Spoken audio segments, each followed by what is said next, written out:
juga rakan-rakan penyelaras kelas Tafakur Fiddin kita. Seterusnya hadirin hadirat yang saya kasihi sekalian. Saya difahamkan hari ini kita ada juga peserta tafakuh tadabbur kita ni yang baru bersama dengan kita. Saya ucapkan ahlan wa sahlan wa marhaban bikum. Mudah-mudahan istiqamahlah kita belajar hendaknya. Ibu bapa sekalian, pertamanya saya memohon maaf kerana terlambat sedikit nak memulakan kuliah kita. Line internet di kawasan saya ni tak berapa kuat sangat. Begitulah, line internet ni macam iman juga, dia naik dia turun, banyaknya turun lah. Musim-musim PKP ni baik. Ya, kita nak sambung pengajian kita ibu bapa sekalian. Yang difahamkan tadabbur hari ini sudah pun sampai ayat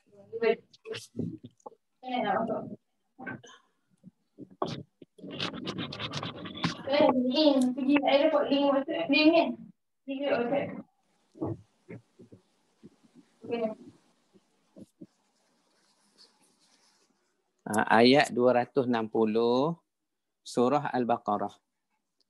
Itu yang dimaklumkan kepada saya, ayat hari ini 260 surah Al-Baqarah. Barangkali betul ya Kak Bonda Zahra?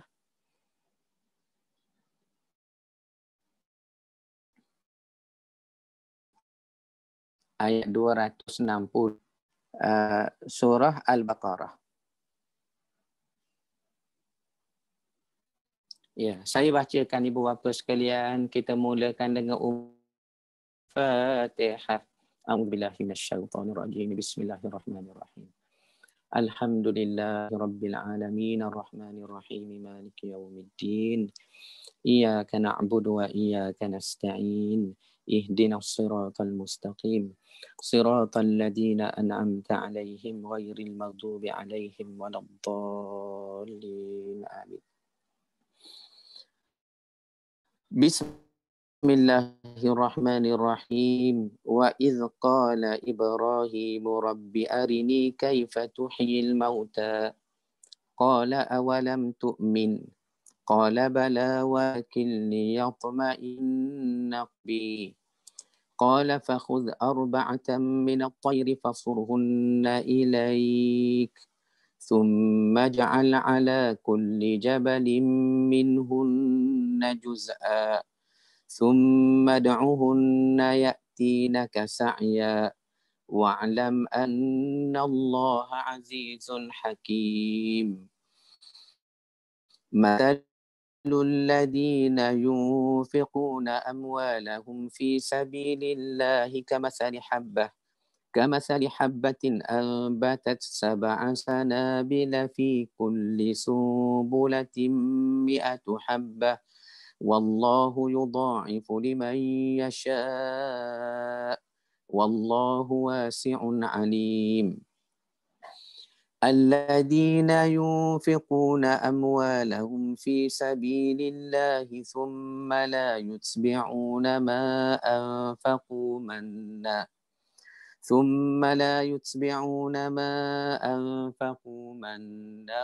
ولا أذى لهم أجرهم عند ربهم ولا خوف عليهم ولا هم يحزنون.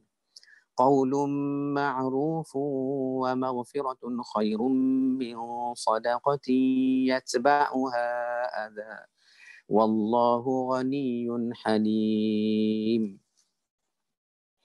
يا أيها الذين آمنوا لا تبطلوا صدقاتكم بالمن والأذى كالذي ينفق ماله رئاء الناس ولا يؤمن بالله واليوم الآخر فمثله كمثل صفوان عليه تراب فأصابه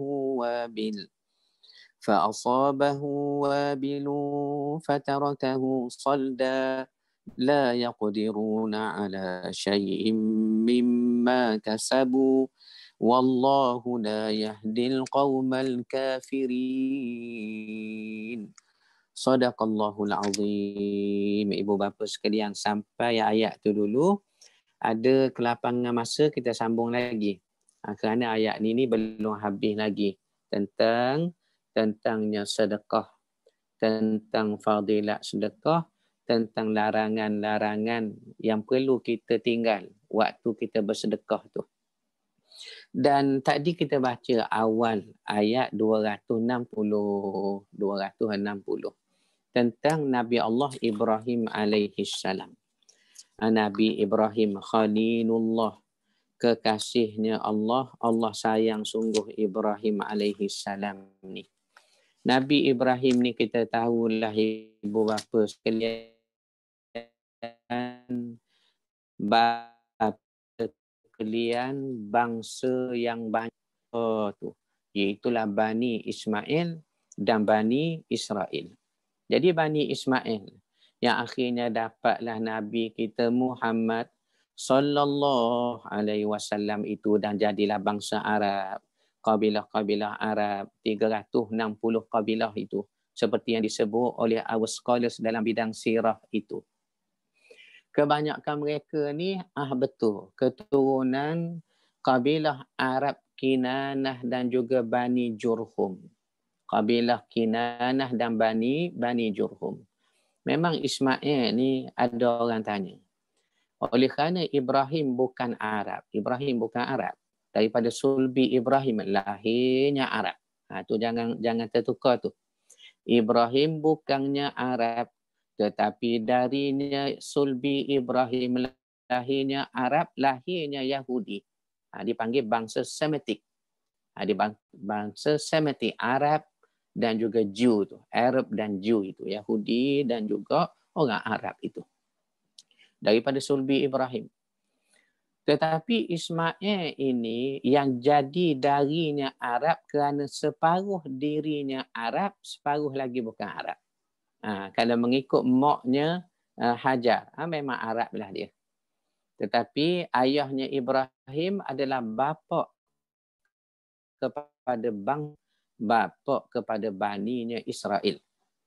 Dan Ismail inilah berkahwin ibu bapa sekalian dengan wanita daripada kabilah Bani Jurhum. Kabilah Bani Jurhum. Satu kabilah terkenal kaya. Kabilah terkenal kaya ni, Bonda Nisha ni. Ayahanda Abdul Ghani.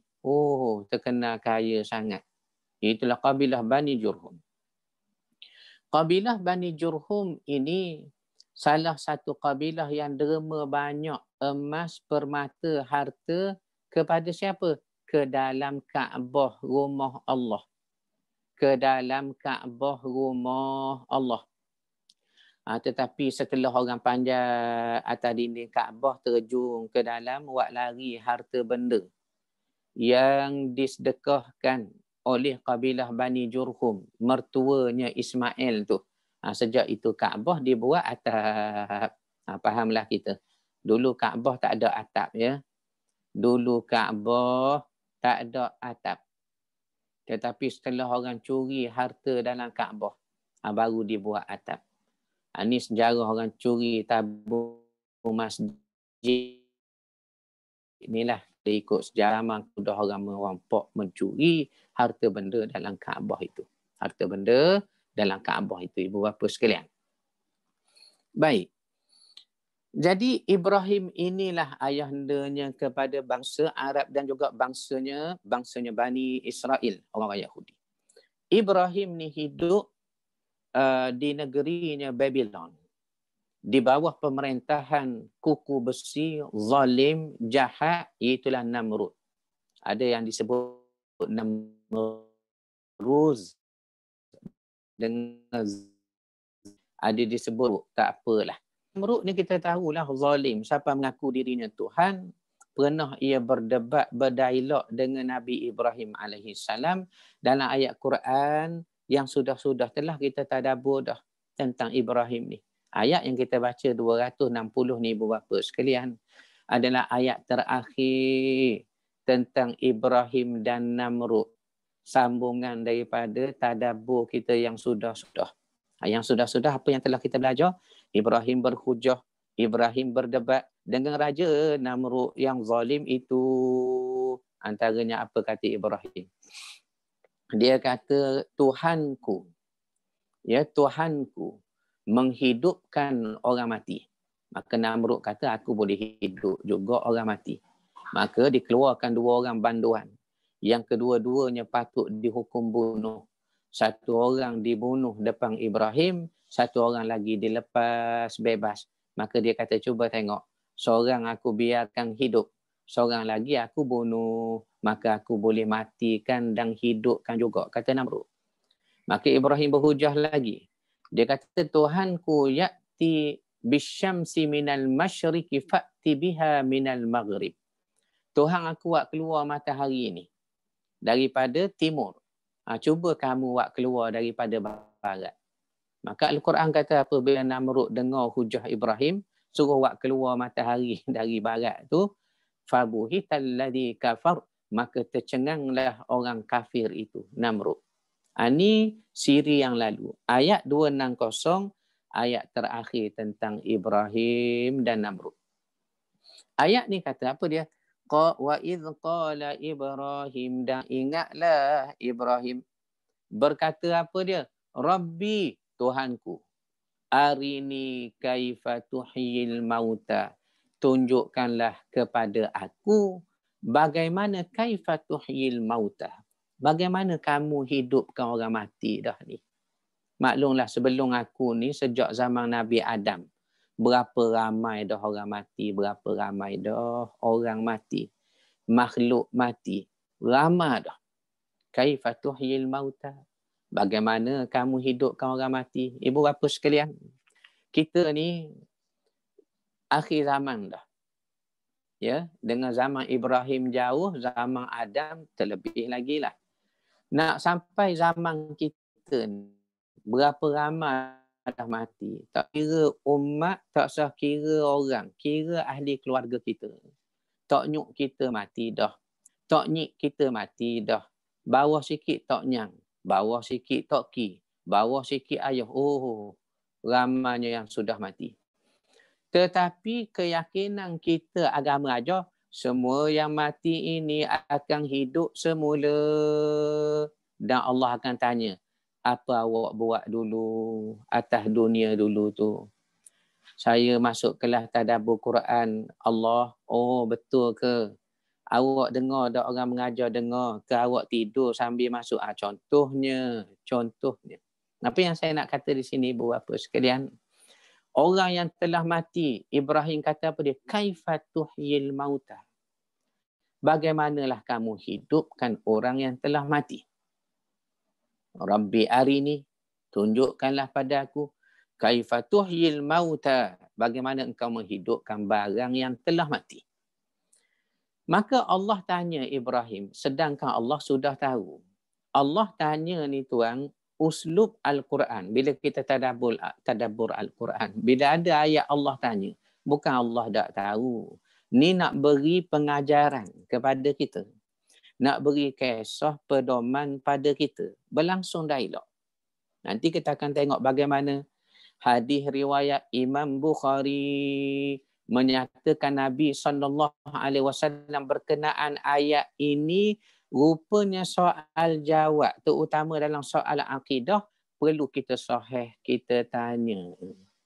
Kalau mari rasa ragu-ragu dalam hati, itu perkara biasa untuk menuntut keyakinan bagi memantapkan iman. Ini hadis Nabi SAW yang diriwayatkan oleh Sahih Bukhari itu. Yang mana Nabi kata, nahnu ahakku. Nabi SAW kata, kami lebih berhak. Kami lebih berhak lagi dalam perasaan syok tu. Syok dalam hati kami lebih berhak berbanding Ibrahim. Berbanding Ibrahim. Makna hadis ini, kata syurahul hadis, ulama hadis kata, perlunya atau bolehnya kita berdialog atau berbincang untuk menimbulkan keteguhan iman, keteguhan akidah. Jadi Ibrahim pun dalam nas Al-Quran kita belajar ni dia kata apa? Kaifa tuhyil mauta? Ya Allah, bagaimana engkau hidupkan orang mati? Hari ni tunjuk padaku. Maka Allah tanya, qala awalam tu'min? Baca ayat kita tu. Awalam tu'min? Adakah engkau tak percaya Ibrahim? Oh, jawab Ibrahim, qala bala, percaya Tuhan. Tetapi yang tanya ni, walakin liyatma'inna qalbi, tetapi hendak menetapkan, memberi tenang, tenteram hati aku ni, qalbi. Maka Allah Ta'ala kata gini, qala, telah berkata Allah kepada Ibrahim, fakhud arba'atan minat tayri. Engkau ambil 4 ekor burung Ibrahim. Dah nak tengok bagaimana aku hidup orang mati kan? Ya. Nak kukuhkan keyakinan kamu kan? Ya. Ambil 4 ekor minat tayri burung. Burung ni ada tafsir katalah burung merpati. Tak usah kiralah burung apa, walaupun ahli tafsir tak sepakat, 4 ekor burung ambil. Fakhuz arba'atan minat tayri fasurhunna ilaik. Kamu sembelih.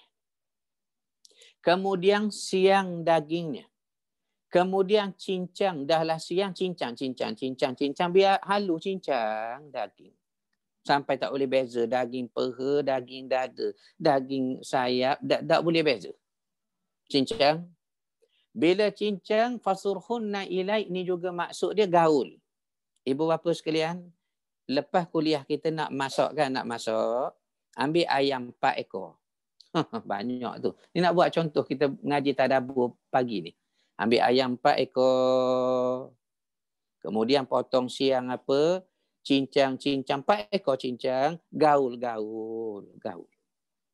Dah tak tahu. Peha ni, peha ayam itu kah? Ayam ini tak tahu. Kepalanya 4 ekor simpan. Ni nak baca tafsir ni. Kepalanya 4 ekor ayam tadi, tafsir ni kata burung, simpan. Fasurhunna ilaik. Thumma ja'al ala kulli jabalin minhunna juz'ah. Kemudian Ibrahim jadikanlah 4 tompok. 4 tompok. Gaul dah tadi tak tahu, dah campur daging masing-masing, biarlah. Ambil setompok letak. Biar cukup 4 tompok. 4 tompok ni letak di mana? Dekat-dekat? Tidak. Letak di puncak bukit. Di Bangi kita ni bukit. Tak tahulah kat mana. Bukit atas jual roti canai tu ada satu agak saya. Bukit Gearbox tu ada satu agak saya. Letak 4. Thumma du'uhunna ya'tinaka sa'ya. Ni cerita umum. Hadis akan menceritakan detail. Hadis mendetailkan nas yang umum. Kita baca 2 minit tak sampai habis ayat tu. Oh, tetapi panjang syarahnya. Detail hadisnya. Ibu bapa sekalian, ni mustahak tadabbur. Ini mustahak tadabbur. Kalau betul kita tadabbur, betul lah kata ulama, membawa menangis kita. Kita ni. Ini mustahak baca dan tadabbur. Kisahnya Ibrahim, dia nak tengok bagaimana Allah menghidupkan barang yang telah mati. Allah tanya, awalam tu'min, tak percaya engkau Ibrahim? Ibrahim kata, qala bala, percaya Tuhan. Kenapa pula lah tak percaya?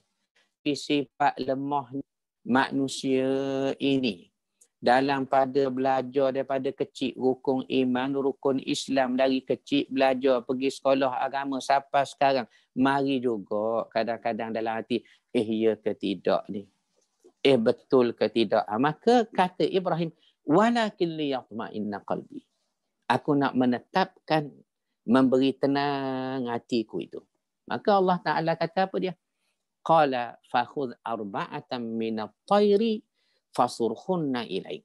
Ambil 4 ekor burung Ibrahim, aku tunjukkan bagaimana nak hidup benda mati ni. Kamu cincang, gaul, jadikan 4 tompok, letaklah 1 tompok di bukit sekian, 1 tompok di bukit sekian. Summa da'uhunna. Kemudian kamu panggil. Burung. Panggil. Ya'tinaka sa'ya. Nescaya dia mari. Mari ditapak tangan kamu. Baik. Berkenaan dengan nas Al-Quran ini, ibu bapa sekalian, ada satu hadis yang diriwayatkan oleh sepupu Nabi kita, iaitulah Ibnu Abbas, sepupu Nabi. Yang Nabi tahnik, yang Nabi doakan Ibnu Abbas. Kecil walaupun sepupu, jauh beza umurnya. Abdullah bin Abbas, yang kita panggil Ibnu Abbas. Ibnu Abbas ni adalah lautan ilmu tafsir. Ibu bapa sekalian tahu tak kerja Ibnu Abbas apa? Kerja Ibnu Abbas apa? Kerja Ibnu Abbas menjawab persoalan umat. Kerja dia jawab. Macam pergi alam anda tu. Ada kaunter pertanyaan tu lain. Tu lain. Kita pergi kaunter pertanyaan alam anda tu. Kat mana kedai yang masuk babi semalam tu? Contohnya, itu lain. Ni kaunter pertanyaan umat. Umat mari tanya. Riwayat kata lepas subuh, beratus orang nak pergi rumah Ibnu Abbas nak tanya soalan. Maka pembantu Ibnu Abbas duduk di pintu, dia kata apa? Pasal ramai sangat nak tanya, kita buat grouping lah. Grup macam mana? Pembantunya melaung daripada pintu. Siapa nak tanya soalan tafsir naik? Maka orang nak tanya tafsir naik. Selesai turun. Siapa nak tanya fiqh naik? Orang nak naik fiqh pun naik. Tanya. Tengok tuan ya. Ibnu Abbas. Lautan ilmu. Antara tafsir yang kita baca dalam kuliah tadabbur ni, selain daripada tafsir Ibn Kathir, selain daripada tafsirnya Sya'rawi. Di sini ada tafsir Sya'rawi, tafsir moden. Ni mustahab. Bagus juga bila PKP ni, kita boleh belajar dari rumah, boleh kenal kitab sikit-sikit. Tak apalah, tak baca tak apa. Beli je biar nampak penuh.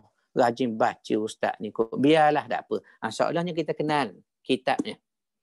Begitu juga tafsir Ibnu Abbas. Tafsir Ibnu Abbas.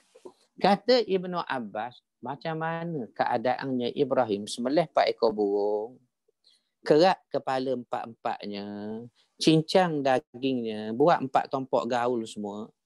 Summa da'uhunna ya'tinaka sa'ya. Ibrahim memanggil burung. Oh burung. Burung terbang. Tanpa kepala. Tanpa kepala ibu bapa sekalian, kerana kepala ada di tangan Ibrahim. Daging burung semua di puncak-puncak bukit. Kepala burung ada di tangan Ibrahim. 4 kepala. Maka Ibrahim melihat bulu-bulu terbang. Bulu-bulu terbang bercantum. Darah datang bercantum. Urat datang. Daging balutlah urat. Kemudian tulang dibalut dengan daging. Jadilah seekor burung tanpa kepala. Jadi cukup 4 ekor tanpa kepala. Oh subhanallah. Hadis detail cerita. Kemudian burung itu terbang dari puncak bukit menuju ke tangan Ibrahim yang ada kepala. Maka Ibrahim tak tahu kepala hak mana satu lah, hak merah ni nak letak kat mana tak tahu. Ibrahim ambil kepala, sualah kepada burung hak hidup tanpa kepala, suara. Mana-mana tubuh burung yang bukan kepalanya disuruh Ibrahim, dia tak masuk, tak jadi. Macam puzzle tu. Macam nak masuk puzzle, tak jadi. Bila disuruh kepada tubuh yang memang miliknya, terus bercantum. Fatabarakallahu ahsanul khaliqin. Maha berkat Allah, ya Rahman. Mudahnya Tuhan. Dan lemah kita. Lemah kita. Fatabarakallahu ahsanul khaliqin. Maha berkatnya Allah mencipta sebaik-baik kejadian, sempurna sifatnya. Maka kata Ibnu Abbas dalam hadis ini, kesemua 4 ekor burung cukup lengkap macam tadi. Kalau ada corak di perutnya, berjadi perutnya corak jugalah macam tadi. Kalau ada tampung di telinganya, tampung jugalah di telinganya macam tadi juga. Ini dikatakan wa il qala Ibrahim murabbi arini kaifa tuhyil mauta thumma qala awalam tu'min qala bala walakin liyatma'inna qalbi qala fakhudh arba'atan min at-tayri fasurhunna ilaik thumma ja'al ala kulli jabalin minhunna juz'a thumma du'uhunna ya'tinaka sa'ya. Sa'ya. Wa'lam, ketahuilah manusia. Wa'lam, ketahuilah manusia. Annallaha azizun hakim. Tuhan Allah itu aziz, maha perkasa. Mana kerajaan atas dunia ni bergabung, Amerika campur Jerman, campur China, campur Korea Selatan, campur kerajaan Kuala Berang Terengganu contohnya. Oh, kekuasaan Allah azizun hakim, lagi maha bijaksana. Cuba tengok ayat Al-Quran. Kata ulama, bila Allah gabungkan kalimah azizun, maha perkasa, hakimun, bijaksana, maknanya dalam satu konteks kestabilan, dia mesti ada dua elemen. Selain daripada gagah, kena bijak. Kalau gagah saja tak bijak, tak jadi ibu bapa sekalian. Gagah tak bijak. Masjid duit banyak, tapi tak pandai takbir, tak bijak.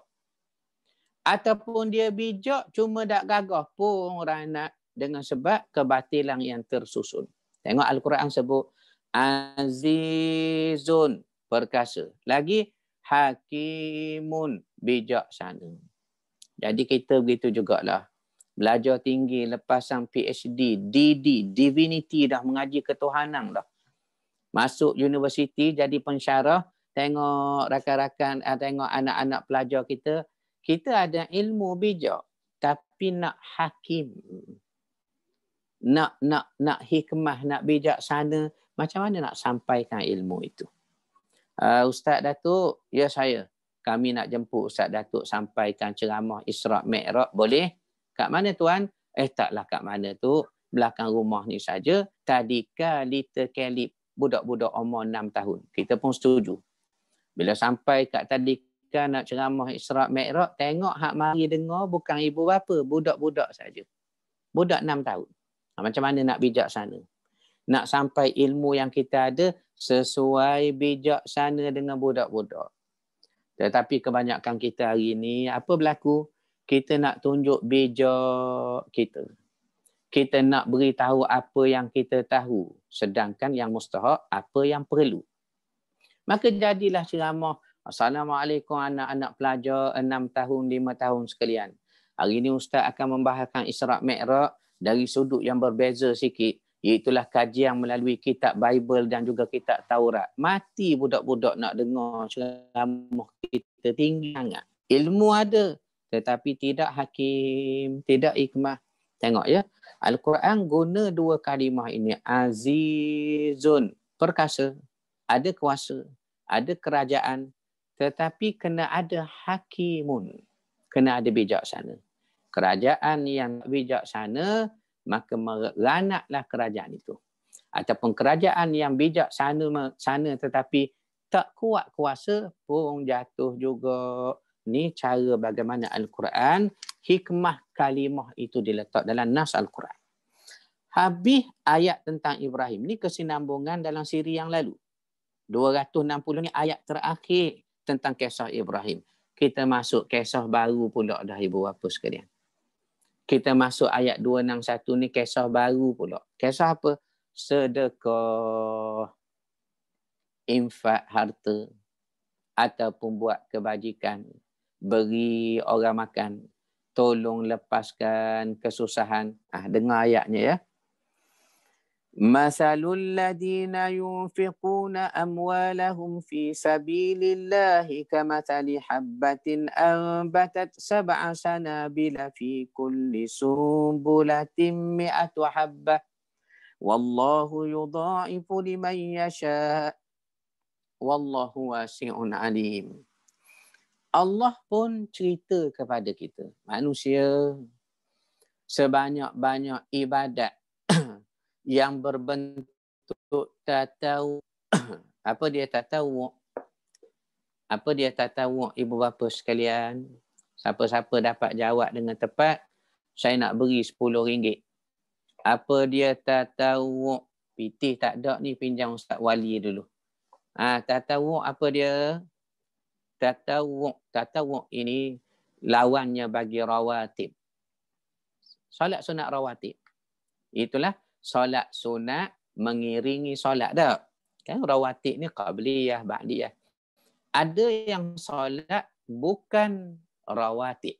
Kita panggil solat tatawuk. Jangan tak tahu ni. Solat tatawuk. Tatawuk ini maksudnya sebenar membuat ketaatan. Membuat ketaatan. Antara ketaatan kita buat puasa, semayang, sedekah. Inilah sedekah. Baik. Tatawuk. Jadi sedekah ni adalah satu ketaatan untuk nak dapat dekat dengan Tuhan. Kita nak dekat dengan Tuhan ni, kita nak buat benda Tuhan suka. Biar kita dipilih Tuhan, disayang Tuhan, dipati oleh Tuhan. Seolah begitulah. Ya, tatawuk. Antaranya apa dia? Sedekah. Baik, orang yang nak bertatawuk, membuat ketaatan kepada Allah.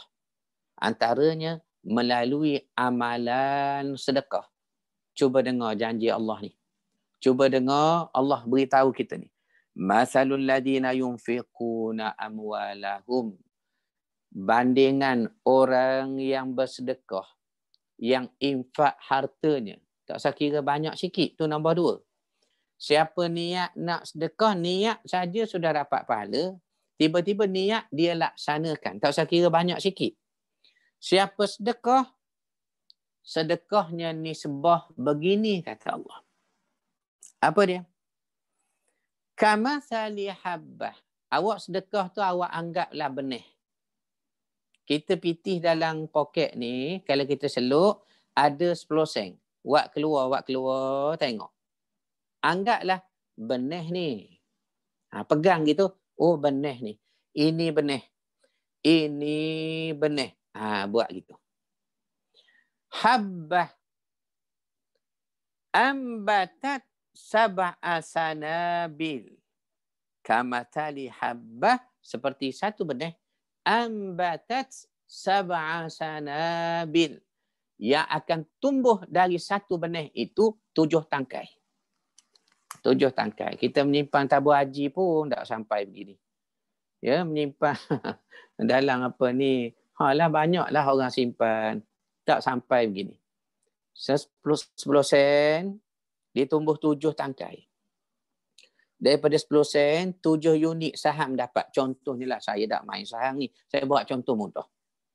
7 unit. Dalam 7 unit tu nampak orang kata 7. Setiap 7 tu ada 100 pula benih-benih lain. Mana satu benih awak beri, Tuhan balas 700 benih. Catat di situ. Satu benih bersamaan 700 benih. Maknanya satu Tuhan balas 700. Ya, betul. Habbah, satu benih. Ambatat sab'a sanabil. Telah tumbuh daripada sebiji benih kamu tadi itu 7 tangkai. Tak tahulah dari mana datang tangkai ni. Tak pelik lagi. Tak pelik lagi. Fi kulli sumbulatin mi'atu habbah. Setiap tangkai ada 100 benih lain pula.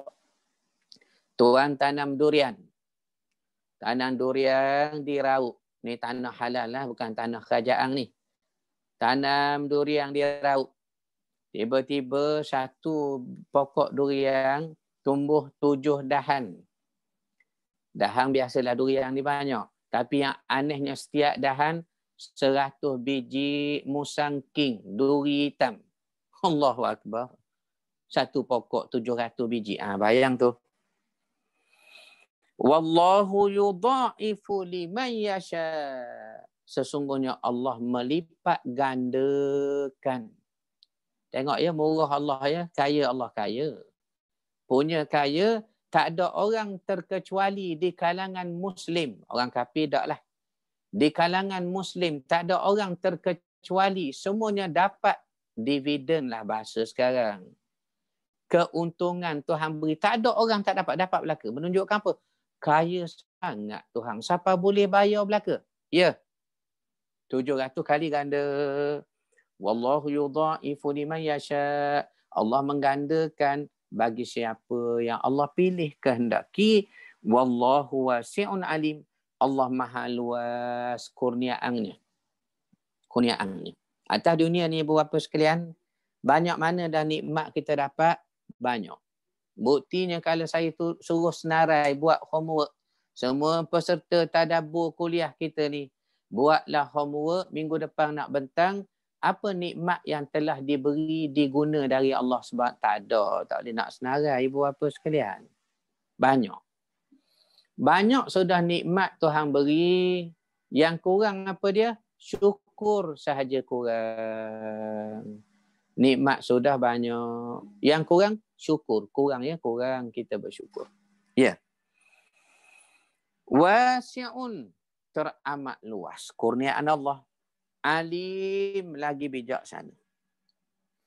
Alladina yunfiquna amwalahum fi sabilillah. Cuba tengok.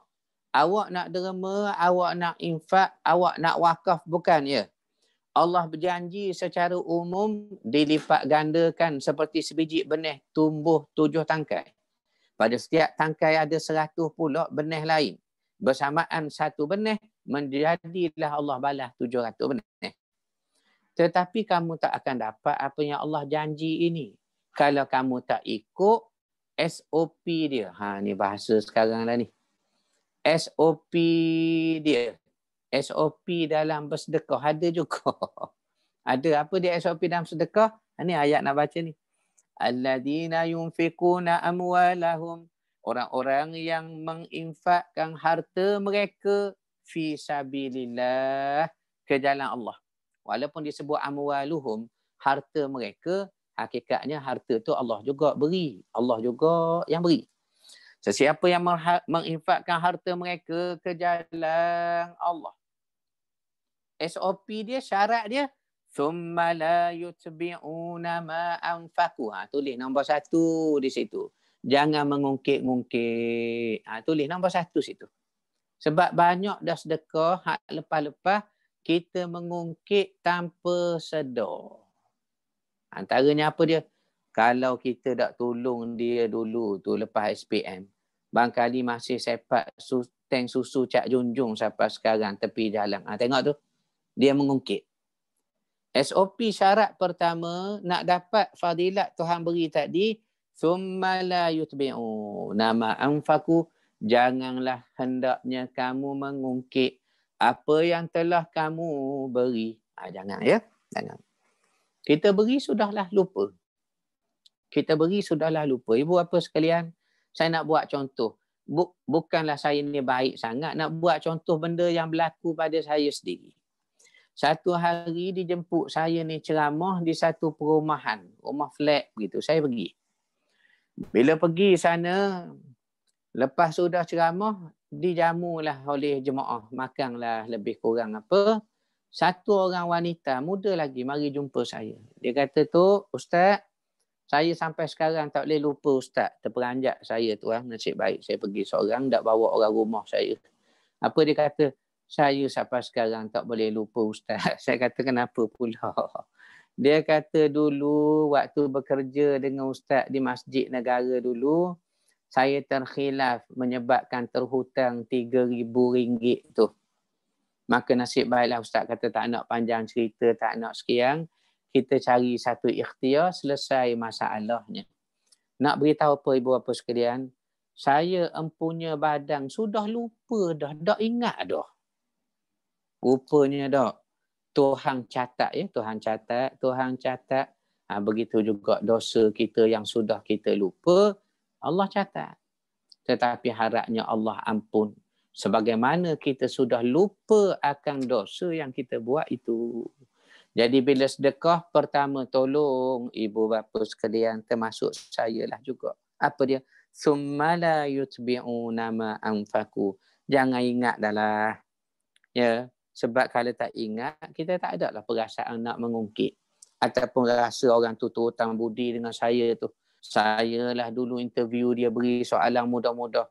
Saya lah beri surat ejah orang dalam. Jangan. Summa la yutbi'una ma anfaqu. Allah sudah catat, sudah. Ya. Mannan wala adallahum. Kadang-kadang mengungkit bukan saja dia sebut apa yang dia sudah tolong. Kadang-kadang dia iring dengan mannan wala adallahum, dengan sakit hati, dengan perkataan menghiris hati. Awak ni kalau saya tak tolong dulu, sampai sekarang tengok tu. Jangan ya. Ini kalau kita nak dapat fadilat tadi. Kalau tidak, jadilah sedekah kita sedekah yang akan disebut di bawah nanti. Ayat bawah nanti. Thumma la yutbi'una ma anfaqu. Thumma la yutbi'una ma anfaqu. Mannan wala adallahum. Jangan iringi dengan menyakitkan hati pada mereka. Ajruhum inda rabbihim wala khawfun alaihim wala hum yahzanun. Sebaliknya bergantunglah kamu kepada kurniaan Allah. Di sisi Allah lebih baik balasannya. Wala khaufun alaihim wala hum yahzanun. Itulah, tidak ada ketakutan, tidak ada duka cita. Pada hari Allah membalas segalanya amal kita yang ikhlas tadi. Mari kita baca sedikit tafsir. Saya bacakan pada ibu bapa sekalian. Katanya, perumpamaan yang disebut oleh Al-Quranul Karim ini menyentuh hati. Dengan Allah sebut bilangan balasan infak tadi, Allah kata, Allah tu beri sebut 700 aku balas. Kerana perumpamaan ini menunjukkan bahawa pahala amal selama mana amal itu ikhlas, yakni salih. Itu syarat dia ikhlas, salih. Maka Allah akan kembang dan lipat gandakan. Sebagaimana tanaman yang tumbuh subur. Sesiapa yang menanam syaratnya di tanah yang subur.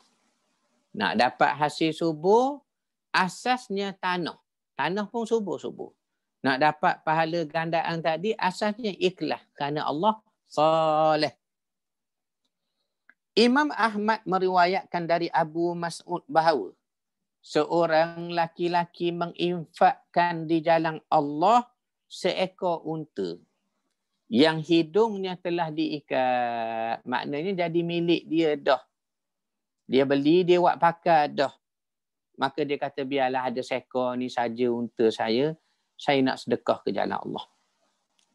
Maka Rasulullah sallallahu alaihi wasallam pun bersabda kepada lelaki itu, la ta'tiyanna yaumal qiyamati bi 700 naqatin makhtumatin. Apa kata Nabi? Kamu nanti hari kiamat akan datang dengan 700 ekor unta yang di hidung masing-masing 700 ada tali dah. Bayang tu. Maka Rasulullah sallallahu alaihi wasallam bersabda, ya, kamu dibalas 700 ekor unta hari kiamat. Dalam lafaz sahih Muslim disebut pula, seorang datang dengan membawa seekor unta yang hidungnya telah diberi tali. Kemudian ia berkata, wahai Rasulullah sallallahu alaihi wasallam, unta ini aku infakkan di jalan Allah. Maka Nabi bersabda, untuk kamu Allah balas 700 ekor unta hari kiamat kelak. Bayang ibu bapa sekalian. Tak nakkah kita rebut peluang ni sementara masih ada? Soalnya tak banyak, seekor unta. Itu yang kita kata tadi. Infak ni bukan nanti jumlah, tetapi bagaimana asasnya. Ikhlas ke tidak? Asasnya. Kita baca satu hadis daripada Abu Hurairah radhiyallahu anhu mengatakan bahawa baginda telah bersabda, kullu amal ibni Adam yudha'aful hasanatu bi 10 amsalihah. Setiap amal soleh anak Adam, Allah akan lipat ganda sehingga 10 jadi 700 kali. ila 700 dha'fin.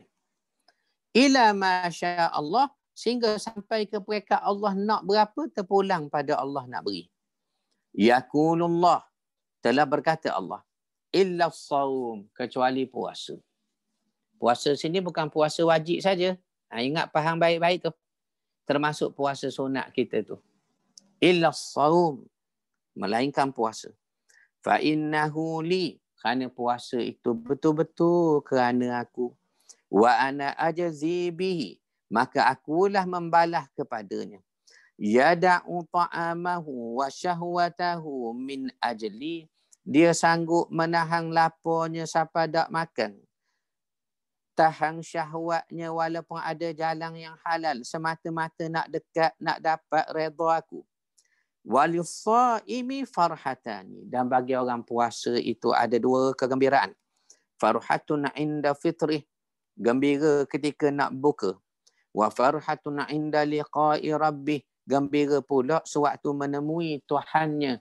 Kata ahli tafsir, sewaktu nak mati gembira dah, bukan waktu kiamat nanti. Dia nak menemui Tuhan ni bila bercerailah jasad kita dengan nyawa.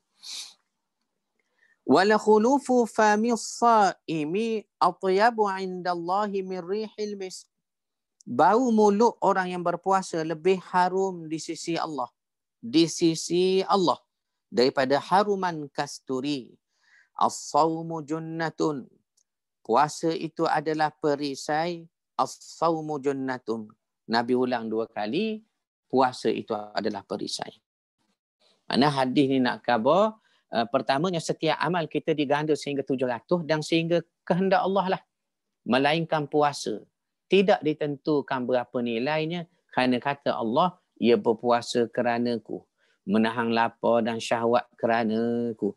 Maka fa'ana ajzi bih, akulah balas kepadanya, kata Allah. Baik. Ayat berikutnya 262 tibu bapa sekalian. Alladina yunfikuna amwalahum fi sabilillah thumma la yutbi'un, tadi tu. Apa yang ditafsirkan, yang dihuraikan dalam tafsir ni? Iaitulah ada hadis menyebut. Ada hadis menyebut. Hadis mengatakan bahawa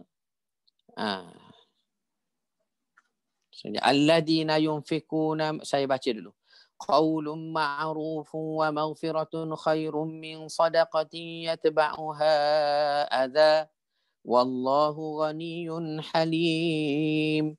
Ya ayyuhalladzina amanu la tubtilu sadaqatikum bil manni wal adha kalladhi yunfiqu malah, sampai habis ayat tu.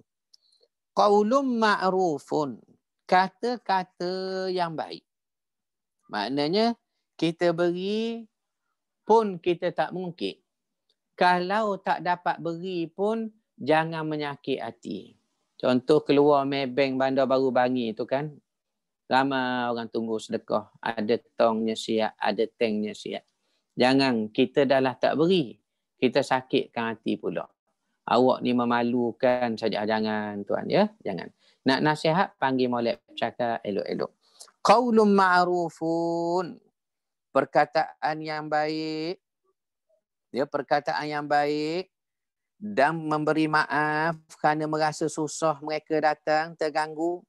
Dari sedekah yang diiringi dengan sesuatu yang menyakitkan kepada si penerima itu adalah satu yang ditegah. Allah Maha Kaya lagi Maha Penyantun. Ghaniyun Halim. Kalau kamu rasa siapa mereka susahkan, tidakkah Allah Ghaniyun Maha Kaya? Hatta orang kafir tidak beriman kepadanya pun Allah beri rezeki. Iblis ya, iblis tu. Iblis pun nyawanya bergantung kepada Allah. Iblis nyawanya pun bergantung pada Allah. Orang kafir Allah beri makan, beri harta. Makna harta di sisi Allah atas dunia ni tak ada nilai. Sebab itu diberi pada orang kafir, diberi kepada orang Islam. Saidina Uthman kaya raya. Namrud, Qarun pun kaya raya. Apa nilai harta di sisi Allah? Sebab itu Allah beri belaka, tak pilih. Kaya kah, kafir kah, Islam kah? Tetapi bagaimana cara kita terima? Allah redha. Beri harta, Allah redha.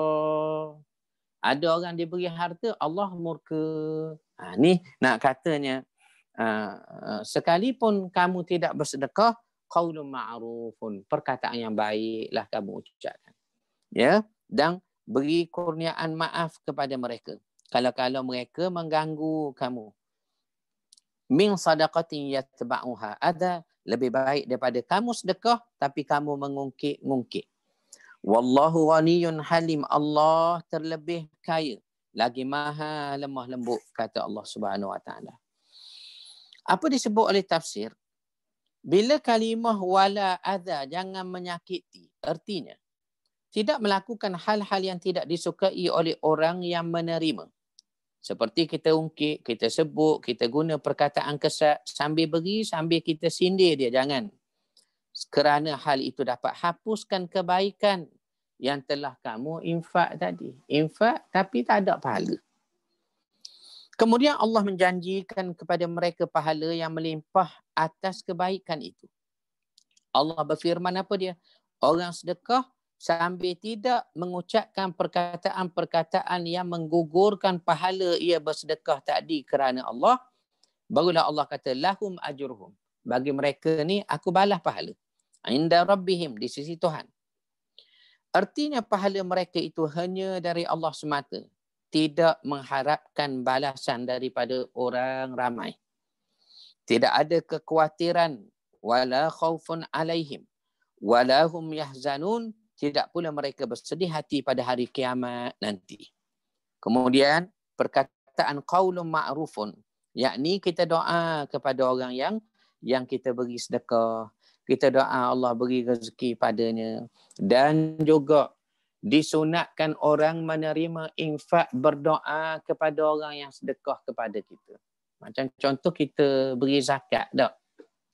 Kita beri zakat kepada satu orang. Apa dia bacaan doa terima zakat? Yang hakikatnya orang terima zakat, hadis haja doa balik kepada orang beri itu. Apa hadisnya, ingat ke tidak? Apa kita baca bila terima satu-satu hadiah, satu-satu sedekah orang kepada kita? Tak lain tak bukan, ajarakallahu fima a'taita wa barakallahu fima abqaita wa ja'alahu laka tahuratuh. Kalau perempuan kita tukarlah baris bawah. Ya, ajarikillahu fima a'taiti wa barikillahu fima abqaiti wa ja'alahu laki tahura. Ya, ajarakallah, Allah balaslah kepada awak Tuhan. Ajarakallah, Allah balas pada awak Tuhan. Fima a'taita, terhadap apa awak beri pada saya ni. Ya, dan juga Allah gandakan kepada awak apa yang tinggal baki tu, Allah gandalah hendaknya. Itu doa dia, ya. Itu doanya. Ini doa ni dalam hadis ada sebut. Orang berdoa kepada orang yang membantu kita ataupun beri kita pertolongan tu. Ini hadis belakang ni, doa hadis. Beberapa hadis telah melarang kita mengungkit-ungkit pemberian. Seperti dalam Sahih Muslim. Apa kata Nabi SAW? Riwayat Abu Dzar radhiyallahu anhu. Nabi bersabda, salasatun la yukallimuhumullahu yawmal qiyamah wa la yanzuru ilaihim wa la yuzakkihim wa lahum adzabun alim. Kata Nabi. Pertama, al-mannanu bima a'ta. Allah. Wal musbilu izarah. Wal munfiku sil'atahu bil halifil kadhibi. Ada 3 orang katanya. Ada 3 orang yang Allah tidak akan mengajak mereka bicara dengan kelembutan pada hari kiamat kelak. Tidak melihat mereka dengan pandangan kasih sayang. Dan tidak pula mensucikan mereka dan bagi mereka azab yang pedih. Iaitu pertama, orang yang mengungkit-ungkit pemberian yang ia telah berikan. Ni Al-Mannan dia panggil. Al-Mannan, orang yang ungkit-ungkit pemberian setelah dia beri, dia ungkit. Dia beri sambil dia ungkit. Kedua, Al-Musbil. Iaitulah orang yang memanjangkan kainnya di bawah mata kaki. Benda isbal tu. Larangan melabuhkan pakaian isbal tu. Jadi al-musbil ni itulah dia melabuhkan pakaian dalam erti kata hadis ni nak khabar kerana bangga, kerana sombong. Ni cara orang dululah. Siapa labuh, orang pegang, orang ikut jubahnya dari belakang. Ni orang yang Allah Ta'ala tak akan pandang dengan rahmat. Termasuk al-mannan, orang beri tapi mengungkit. Diberi, dia ungkit. Dan juga wal munfiqu sil'atahu bil halifil kadhib, iaitulah orang yang menjual barang dagangan dengan sumpah palsu. Barang ni molek, barang ni molek, barang ni molek contohnya, tetapi tidak molek. Barang ni ada waranti, ada waranti tetapi tak ada. Contohnya. Sekejap ibu bapa sekalian.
Bismillahirrahmanirrahim.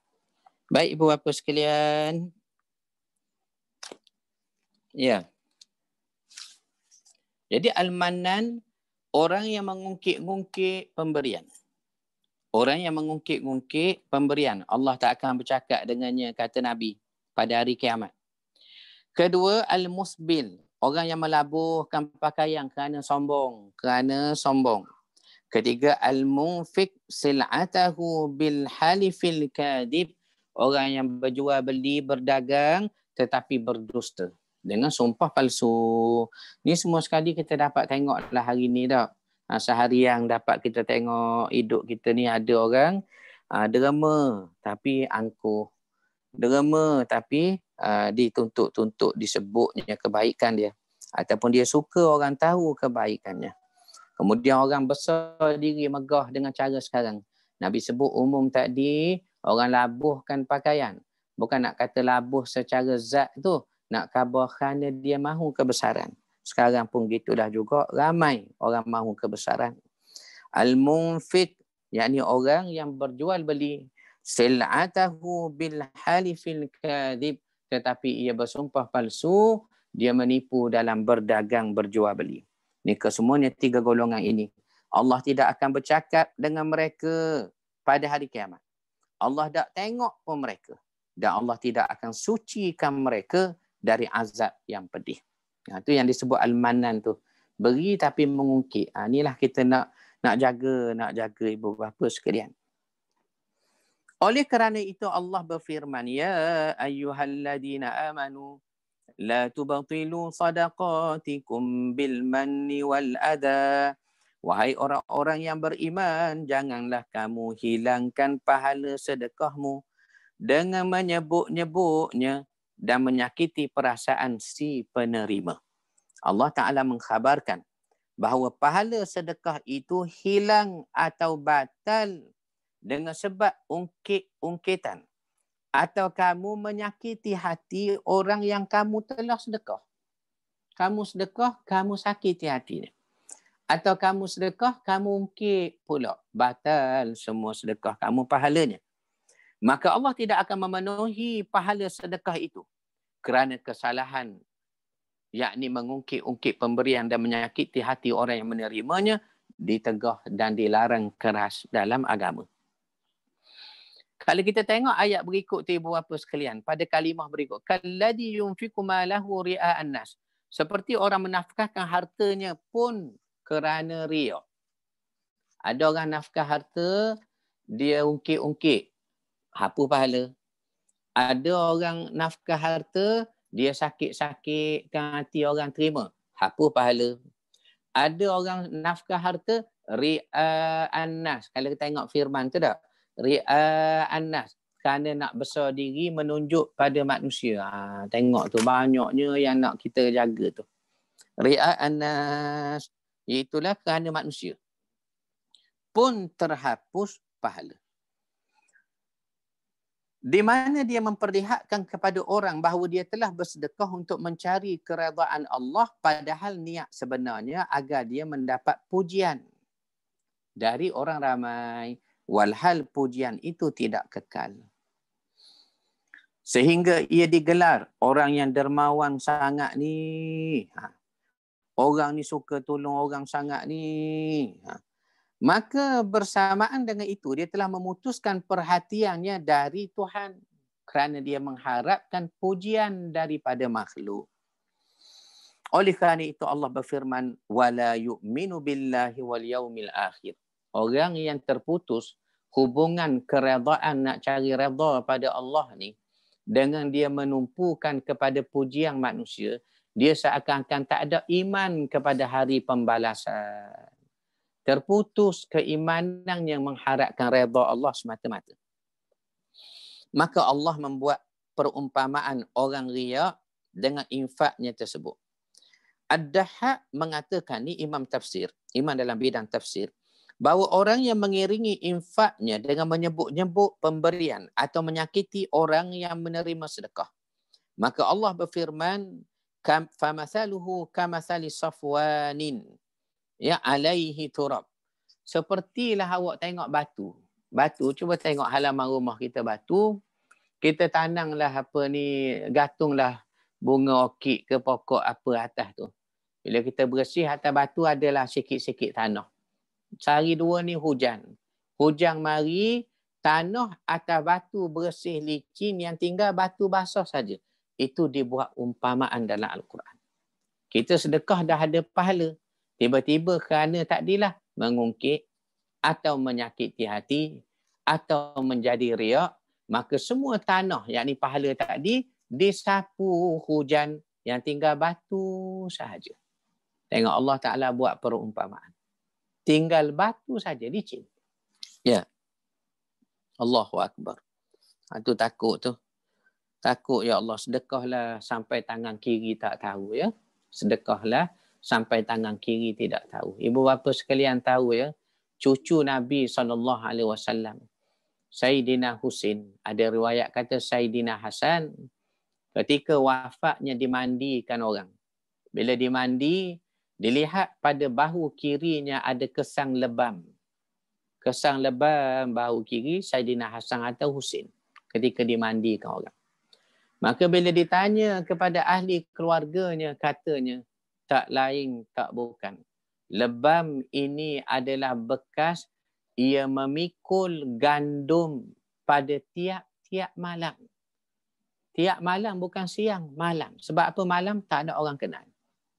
Pikul gandum tiap-tiap malam untuk diagihkan kepada fakir miskin. Allahu Akbar. Siapa mati baru orang tahu. Yang hantar gandum malam-malam tu Hasan cucu Nabi rupanya. Tengok tuan. Ini orang beriman pada hari akhirat.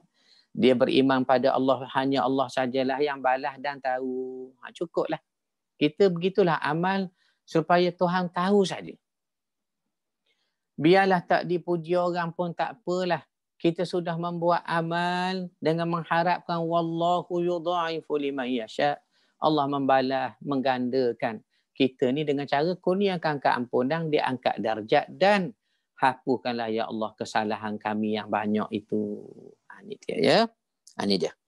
Jadi sepertilah orang mengungkit-ungkit pemberiannya ataupun infaknya ataupun sedekahnya.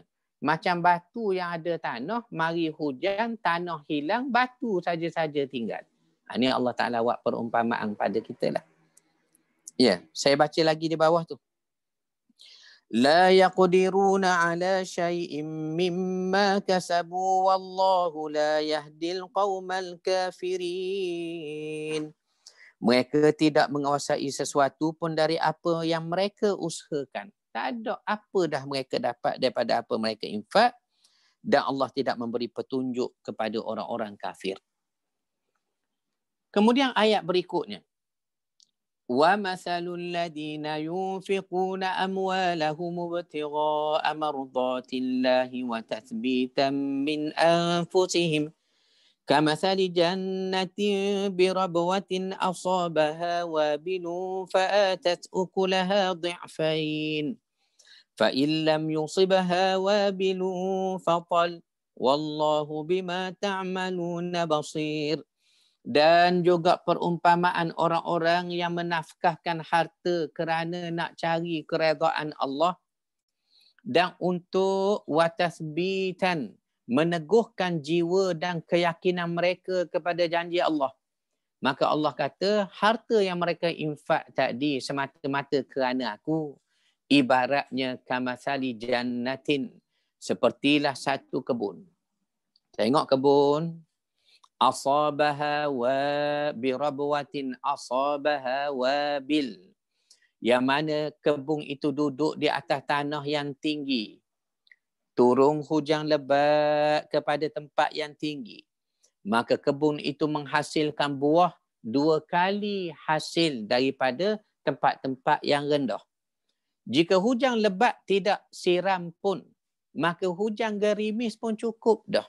Dan Allah Maha melihat apa yang kamu perbuat. Dalam satu hadis yang sahih ada menyebut, Man sama Ramadana imanan wahtisaban. Barang siapa yang berpuasa Ramadan kerana keimanan dan mengharapkan pahala daripada Allah. Hadis ni walaupun berkaitan puasa, dia nak kait dengan sedekah tadi. Apa dia? Orang bersedekah tu imanan wahtisaban. Orang puasa gitu juga. Imanan wahtisaban. Dengan keimanan. Tak apalah Allah balas lah. Tak apalah orang tak tahu, Allah dah catat dah tu dalam rekod malaikat tu. Iman, beriman. Wahtisaban. Kerana semata-mata kerana Allah. Buat apa orang nak tahu? Sudah tak apa, Allah tahu, sudahlah. Tak apalah orang tak balas pun. Dah kita kerana Allah kan. Nampak tak? Katanya Sahlul Abdullah Al-Tustari ni satu tokoh tasawuf. Apa maksud ikhlas kerana Allah? Dia kata seakan-akan begini. Nak faham ikhlas kerana Allah. Kalau kamu ucap kepada satu orang, terima kasih. Ya bukan. Kalau kamu tolong satu orang buat kebajikan, tiba-tiba dia tak ucap pun terima kasih. Usah nak balas. Nak sebut terima kasih pun dia tak ucap. Kamu merasa tenang. Tak rasa terima kasih pun tak. Kamu rasa tenang, tak apalah tak ucap terima kasih pun. Sebab memang saya buat kerana Allah Ta'ala. Itu maksud ikhlas. Maksud ikhlas tak nak harap apa-apa pun. Tak nak harap apa-apa pun. Walaupun ucapan terima kasih. Usahakan balasan. Itu kata Sahlul Abdullah. Nak tunjuk makna terima kasih. Ya. Dan tafsirnya lagi, artinya bila Allah Ta'ala sebut orang yang membuat kebajikan ataupun infak kerana Allah, ditamsilkan, diumpamakan seperti satu tanah, satu kebun di dataran yang tinggi, tempat tinggi. Yang mana Allah nak menunjukkan tanah ini tidak pernah kering dan gersang. Mana keberkatan selalu datang kepada orang buat kebaikan kerana Allah. Kerana Allah. Allah. Kerana walaupun kebun ini tidak memperolehi curahan hujan lebat, tetapi dia telah mendapatkan gerimis. Dan gerimis itu sudah cukup. Demikian pula dengan amal orang mukmin yang tidak pernah sia-sia. Bahkan Allah menerima pahalanya, diperbanyak dan dikembangkan sesuai dengan qadarnya. Oleh kerana itu Allah berfirman, Wallahu bima ta'maluna basir. Dan Allah Maha melihat apa yang kamu perbuat. Artinya, tidak ada sesuatu pun yang tersembunyi bagi Allah dari amal hamba-hambanya, sekalipun kamu suka untuk dilihat oleh makhluknya. Walaupun kamu orang tak tengok, Allah tengok. Tetapi apa boleh buat? Manusia suka dilihat orang. Itu yang kita nak belajar, nak buang penyakit tu. Suka. Suka orang tahu. Memadai dengan Allah tahu. Itu yang disebut. Disebut apa dia? Wallahu bima ta'maluna basir. Allah Maha mengetahui lagi Maha melihat. Kita sambung satu ayat lagi beberapa sekalian. Ada lagi masa kita.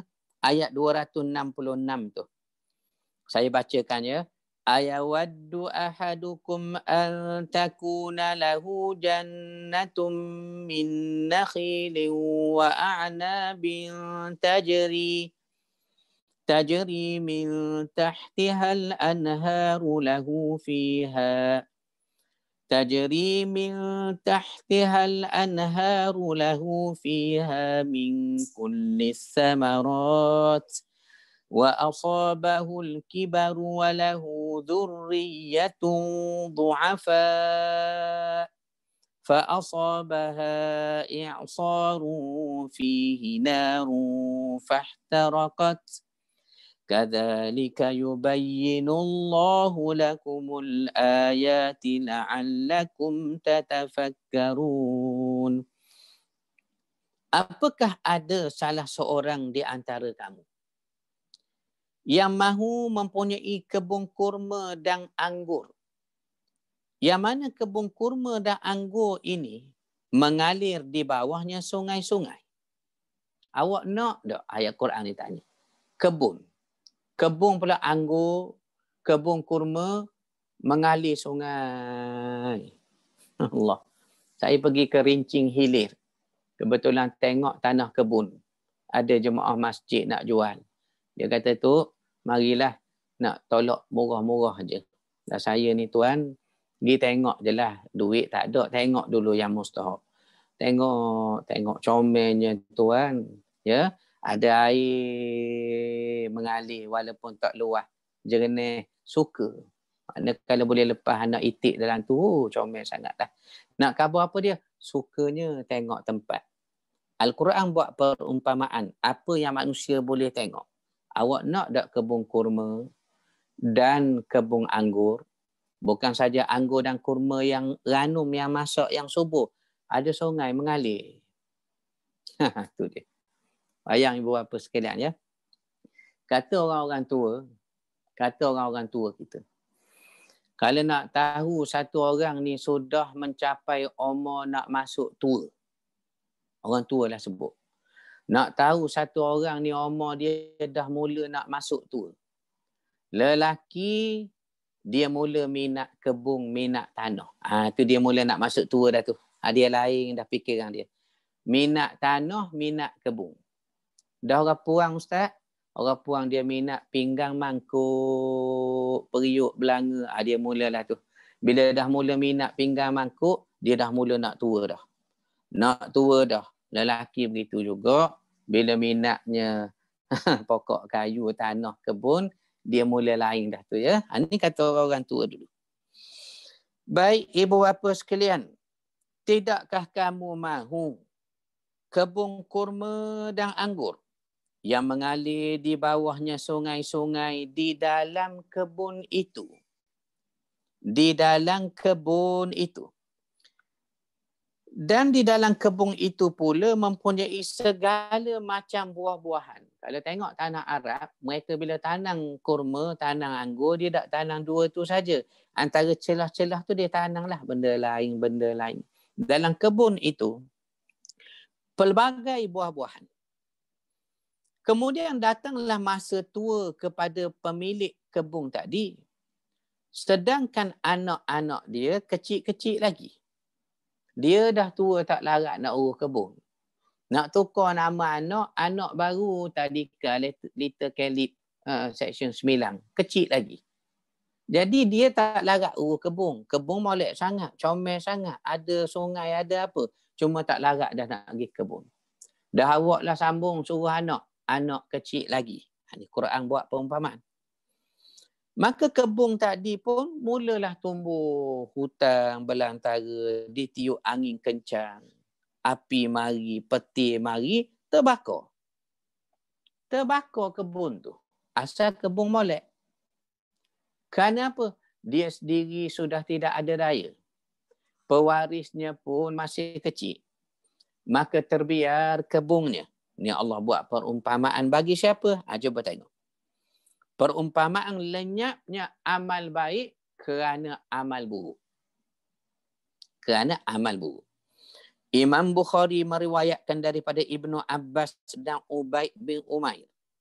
Ketika mentafsirkan ayat ini bahawa pada suatu hari, Umar Al-Khattab pernah bertanya kepada sahabat Nabi SAW berkenaan dengan siapa turunnya ayat ini. Berkenaan siapa ayat ni jadi turun ni? Tanya Umar. Maka Umar Al-Khattab mendengar sahabat jawab, Wallahu a'lam. Allah saja lebih tahu. Umar pun marah. Lalu dia kata jawab. Tak ambuh dengar Wallahu a'lam saja. Takkanlah kita tak tahu sebabun nuzul ni. Cuba jawab.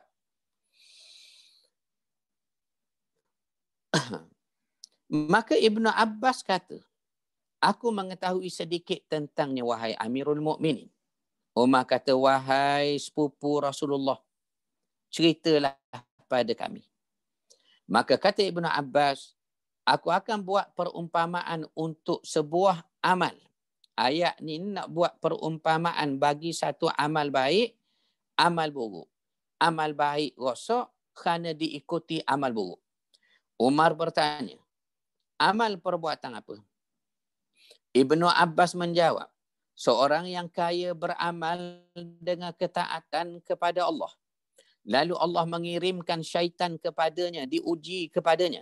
Akhirnya dia banyak melakukan perbuatan maksiat sehingga amalnya yang baik terhapus. Satu, menurut riwayat Ibnu Abbas. Maka timbul persoalan.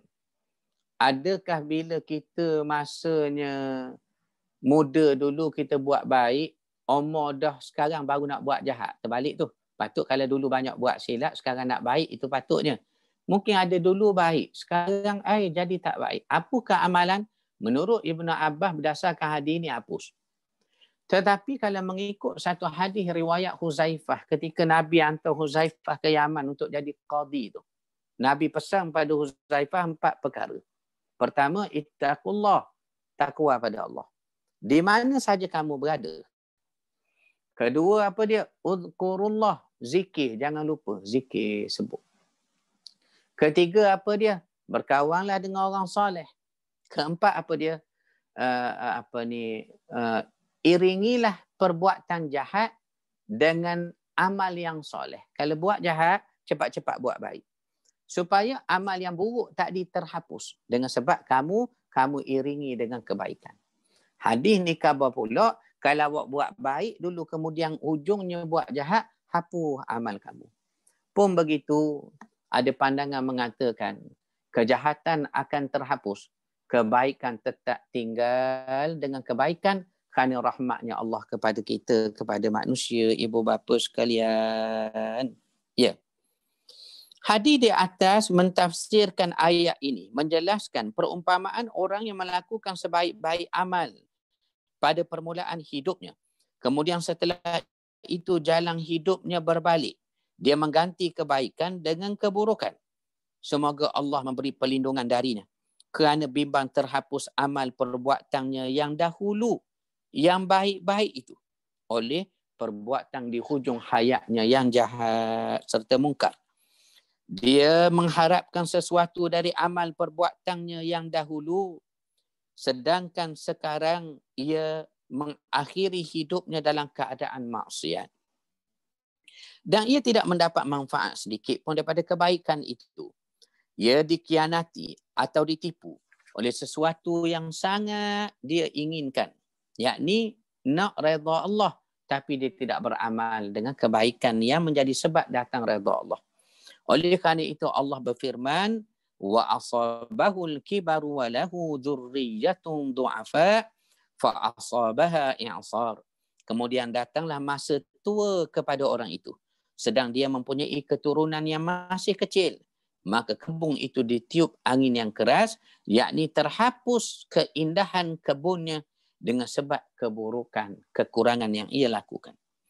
Api yang dikirim bersama angin itu membakar kebun-kebunnya, membakar hasil mahsulnya dan menumbangkan pohon-pohonnya. Bagaimanakah keadaan ini akan menjadi baik, melainkan menjadi kerugian bagi hidup satu orang insan yang mengakhiri hidupnya dengan memperlihatkan kebaikan semata-mata kepada manusia, tidak mengharapkan ikhlas kepada Allah. Habis ayat itu berdasarkan hadis Umar Al-Khattab ini, beberapa sekalian. Kesimpulan dia akan datang panjang umur kita masuk ayat 276 tu. Kesimpulannya ayat hari ini kita belajar penutupnya tentang kisah Nabi Ibrahim. Bagaimana Allah hidupkan barang yang telah mati dan juga keharusan untuk kita mencari ilmu, bertanya, bersoal jawab bagi mengukuhkan iman. Kerana syaitan ni kerjanya mewujudkan was-was setiap masa. Satu. Ini berdasarkan kefahaman daripada hadis. Kedua, kisah bagaimana kita bersedekah. Betul dianjurkan sedekah. Allah Ta'ala punya anjur sampai Allah Ta'ala balas 700. Melainkan puasa kita baca tadi. Pun begitu, amal sedekah yang dibalas dengan 700 kali ganda, tentu ada syarat-syaratnya. Pertama, jangan mengungkit dengan kata-kata yang menyakitkan hati penerimanya. Kedua, janganlah pula ia riak terhadap pemberiannya sehingga menjadilah pahalanya seperti tanah atas batu, mari hujan, licin tanah, tinggal batu saja rugi. Ketiga, Allah Ta'ala menggambarkan dua perumpamaan kepada kita. Kebun yang duduk di tanah yang tinggi. Kalaupun hujan tidak lebat, memadai gerimis yang turun, segar subur. Kerana apa?